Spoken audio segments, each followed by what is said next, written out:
जो भी आ रहे हैं यंगस्टर्स आ रहे हैं, कह रहे हैं कि देखो ये मतलब हमारा नुकसान हो रहा है। सर हमारे यहाँ जो डिस्ट्रिक्ट है झुंझुनू, फौजी भी सब वहाँ से, टीचर्स भी हमारे यहाँ पे सब वहाँ से, डॉक्टर्स भी वहाँ से, तो बाड़मेर जैसलमेर है, वहाँ हम ट्रांसफर्स बैन रखते हैं क्योंकि सब इसी डिस्ट्रिक्ट से आते हैं। जोधपुर के ओसियां से कांग्रेस विधायक दिव्या मदेरणा साल 2022 में खूब सुर्खियों में रही हैं और उसकी सबसे बड़ी वजह थी उनका ट्विटर के साथ अपने विधानसभा क्षेत्र में एक्टिव रहना। उन्होंने जनता से जुड़े मुद्दों के साथ मौके पड़ने पर अपनी सरकार को भी घेरने की कोशिश की। दिव्या मदेरणा को इसके लिए भारत जोड़ो यात्रा और राहुल गांधी का भी खूब साथ मिला। राहुल गांधी की भारत जोड़ो यात्रा राजस्थान से जा चुकी है, लेकिन यात्रा के जाने के अंतिम दिन अलवर में राहुल गांधी के सामने राजस्थान कांग्रेस के कई बड़े नेताओं ने अपनी बात रखी, जो अब खुद राहुल गांधी ने उस दौरान के वीडियो को शेयर किया है, जिसमें मुख्यमंत्री अशोक गहलोत, सचिन पायलट, गोविंद सिंह डोटासरा, हरीश चौधरी, भंवर जितेंद्र सिंह और दिव्या मदेरणा अपनी बात रखते हुए नजर आई। राहुल गांधी के शेयर किए गए वीडियो में दिव्या मदेरणा ने जो बात कही उसको लेकर चर्चा हो रही है। जो भी आ रहे हैं यंगस्टर्स आ रहे हैं, कह रहे हैं कि देखो ये मतलब हमारा नुकसान हो रहा है। सर हमारे यहाँ जो डिस्ट्रिक्ट है झुंझुनू, फौजी भी सब वहाँ से, टीचर्स भी हमारे यहाँ पे सब वहाँ से, डॉक्टर्स भी वहाँ से, तो बाड़मेर जैसलमेर है, वहाँ हम ट्रांसफर्स बैन रखते हैं क्योंकि सब इसी डिस्ट्रिक्ट से आते हैं। तो एक बहुत लिटरेसी रेट हाई है, तो जनरली सब कुछ यहाँ से आता है। वेस्टर्न राजस्थान जोधपुर जहाँ से सीएम साहब हमारे, हम पॉलिटिकल आईक्यू के लिए नोन है, लिटरेसी रेट हमारी लो है और हम राजस्थान के अंदर राजनीतिक चेतना हमारे वहाँ ज्यादा है, लिटरेसी वहाँ ज्यादा है, जॉब्स वहाँ से ज्यादा आते हैं। एक पॉइंट सर ऐसा है, माधोपुर में एक लड़की है, रोती हुई बिलखती हुई, वो आपके पास आई। राजस्थान में 1-2 दिन छोड़कर दिव्या हमेशा यात्रा में राहुल के साथ दिखी।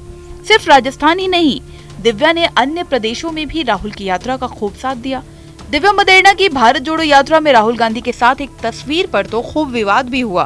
दरअसल इस तस्वीर में दिव्या ने राहुल की खुद को सिर चूमते हुए शेयर की थी। दिव्या ने लिखा, इन कलाबे सुबह की कुछ कम नहीं, ये भी दलील, पत्थरों को दे रहे हैं आईने खुलकर जवाब। नफरत छोड़ो भारत जोड़ो के नारों के साथ ये जन सैलाब देश में भाजपा की विभाजनकारी नीति के खिलाफ राहुल जी के नेतृत्व में एक जन आंदोलन का रूप ले चुका है। अपने बयानों के लिए राजस्थान की राजनीति में चर्चा में रहती हैं। इनके पिता और दादा दोनों राजस्थान की सरकार में मंत्री रहे हैं, यहाँ तक कि राजनीति में अपना मजबूत प्रभाव रखते थे। भाजपा नेता अरुण यादव ने दिव्या के ट्वीट को ट्रोल करते हुए अपने ट्विटर हैंडल से पोस्ट शेयर करके लिखा कि कैप्शन प्लीज।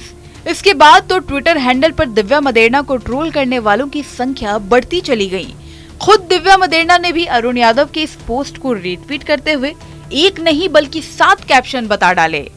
पहला कैप्शन था, बड़े भाई, संरक्षक, अभिभावक। दूसरा कैप्शन था, करुणा और मानवीय गुणों से परिपूर्ण हमारे नेता राहुल जी। तीसरा कैप्शन था, राहुल जी अजय और अपराजय हैं। चौथा कैप्शन था, ऐतिहासिक भारत जोड़ो यात्रा एक जन आंदोलन बन गई है, भाजपा की असुरक्षा साफ झलक रही है। पांचवा कैप्शन था, शर्म आती है पर आपकी भी बेटी, पत्नी और मां होंगी। छठा कैप्शन था, अभिभावक, पितृहीन शिशु का संरक्षक।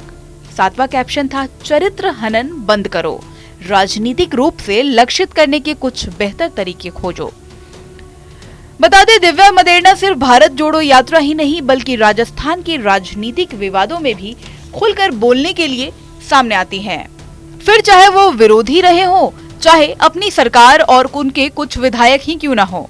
राजस्थान में 2023 में विधानसभा के चुनाव हैं और सवाल है 2023 में कांग्रेस की ओर से सीएम का चेहरा कौन होगा। दिव्या मदेरणा खुलकर पायलट का समर्थन करती रही हैं।